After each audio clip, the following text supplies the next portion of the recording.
alternatively, if it's possible to install Powerbi on Mac, you realize that you can't install Powerbi on a Mac, but you can run it using virtualization softwares, alternatively a VM software.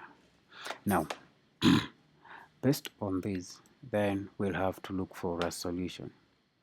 And for that solution, I thought of using a certain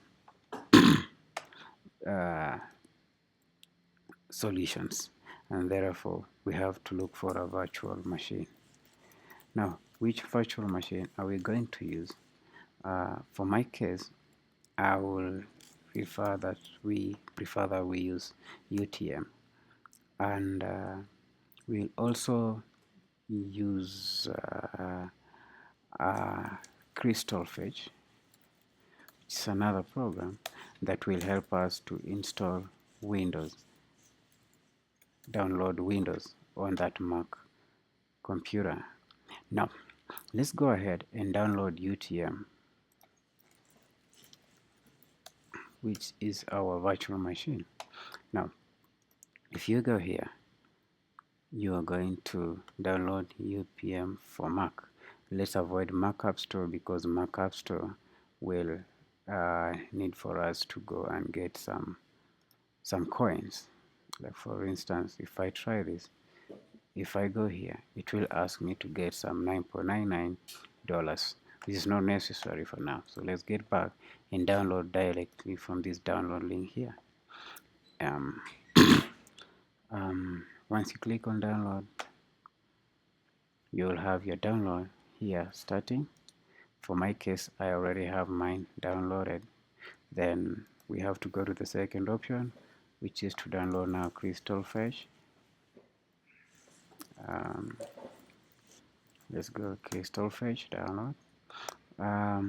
It is a macOS application that creates Windows installer images, ISO images.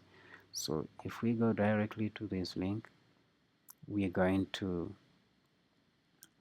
install Crystal Fetch, which is this one, which I have already downloaded. Alternatively, you can do this and have it installed on your machine. After that is installed, is downloaded, then we'll have to go straight to our downloads folder. Okay, straight to our download. We have installed the UTM in our machine. Just double click on it. UTM is already installed there. Awesome.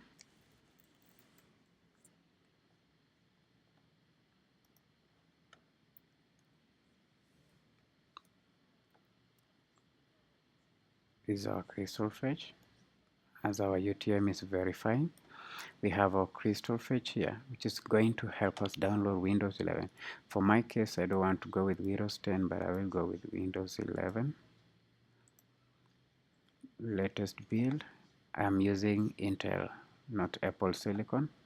You can select your language here. I can choose English. It depends with your preference. I'm gonna go with English US, and then I click download. It will take some time, and then it will accept. Download for me the Windows. Awesome. For my case, I have already downloaded Windows, so I don't need to go this way. I have to close it out and wait for my UTM to start.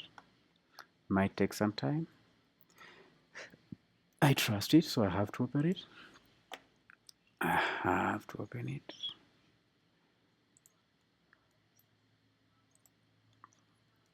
Now, I have my UTM, so what am I going to do? I'm going to create a new virtual machine. Leave alone this one, I had installed it earlier, but then I have to go here, create a new virtual machine. Then I will not emulate because this is slower but can run on other CPU architectures. What I'm going to do is to go to this faster but can only run on native CPU architecture.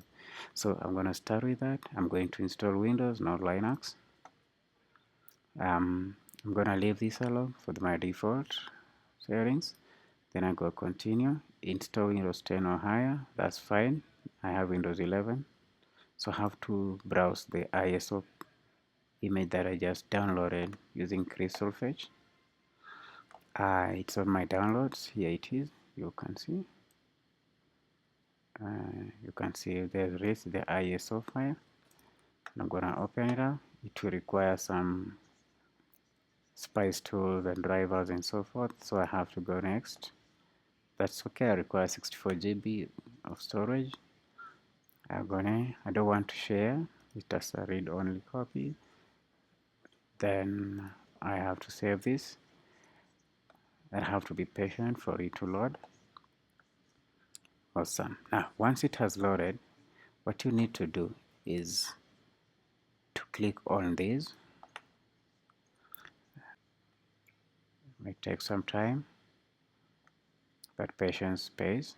Awesome. It's loading. Put any key to press, any key to boot from CD. That's where. Oh, there we go.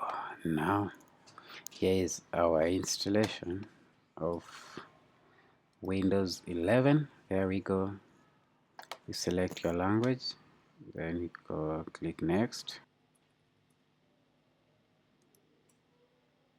Product key, because we do not have the product key, you can just say I don't have a product key, then click on it. And the image, you can select the image that you want. For my case, I will go with Windows 11 Professional. I click next.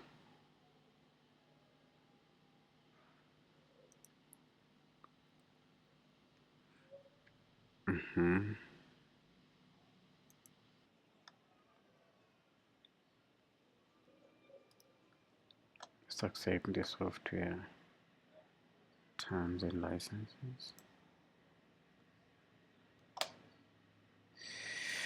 Microsoft software license terms accepted. Great.